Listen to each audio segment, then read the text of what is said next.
বিগত 17টি বছর আমরা আন্দোলন করেছি ভোটের অধিকার এবং নাগরিকদের ভোটের অধিকার রক্ষা প্লাস সুষ্ঠু নির্বাচনের জন্য আমরা বিগত 17টি বছর আন্দোলন করেছি। কিন্তু 5 আগস্টের পরবর্তীতে আমরা দেখেছি বিভিন্ন নির্বাচনে নির্বাচন কমিশন বিভিন্ন চাপে পড়ে বিভিন্ন পক্ষপাতমূলক আচরণ করছে এবং লাস্ট যে ব্যালট সংক্রান্ত বিষয়ে কমিশন পক্ষপাতদুষ্ট ও প্রশ্নবিদ্ধ আচরণ করেছে এবং বিশেষ একটি রাজনৈতিক দলের চাপের মুখে বিভিন্ন ছাত্র সংসদ নির্বাচন এবং সব ক্ষেত্রে পক্ষপাতমূলক আচরণ দেখছি। আমরা প্রশাসনকে অবশ্যই দায়িত্বশীল এবং প্রশাসনের কাছে আমাদের দাবি দেওয়া নির্বাচন কমিশনের পক্ষপাতিত্ব না থাকে এবং নির্বাচন কমিশনের স্বাধীনভাবে এবং সকল দলের জন্য সমানভাবে সুযোগ দিয়ে নির্বাচন পরিচালনা করে, এটাই আমাদের দাবি।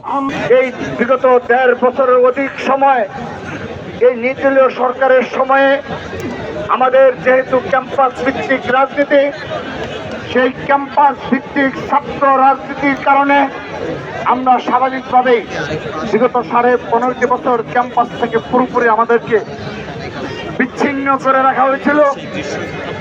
বাংলাদেশের সকল বিশ্ববিদ্যালয় এবং কলেজ, সকল শিক্ষা প্রতিষ্ঠানের কোনো একটি হলেও একজন কর্মীকেও, ছাত্র দলের একজন কর্মীকেও কোনো হলে স্থান দেওয়া হয়নি। লিগ্যাল স্টুডেন্টশিপ থাকা সত্ত্বেও ক্যাম্পাসগুলোতে আমাদের যাতায়াত ব্যাহত করা হয়েছে, বারবার হামলা করা হয়েছে, মামলা করা হয়েছে, গুম করা হয়েছে, খুন করা হয়েছে। তারপরও বুক চিতিয়ে লড়াই করে গিয়েছে বাংলাদেশ জাতীয়তাবাদী ছাত্র দল। 2018 সালে আওয়ামী লীগের সন্ত্রাসীদের বাড়িতে ব্যালট পেপার পাওয়া গেছে ভোটের আগে। এখনো আমরা দেখেছি 2026 সালের নির্বাচনের ব্যালট পেপারও জামাত ইসলামের বিভিন্ন নেতাকর্মীদের বাড়িতে পাওয়া যাচ্ছে।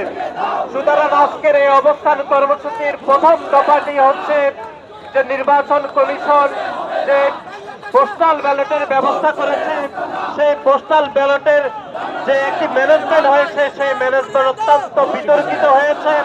সেজন্য নির্বাচন কমিশনের প্রতি আমাদের উদাত্ত আহ্বান যে আপনারা পোস্টাল ব্যালটের বিষয়ে আপনাদের অবস্থান পরিষ্কার করুন এবং বাংলাদেশের মানুষের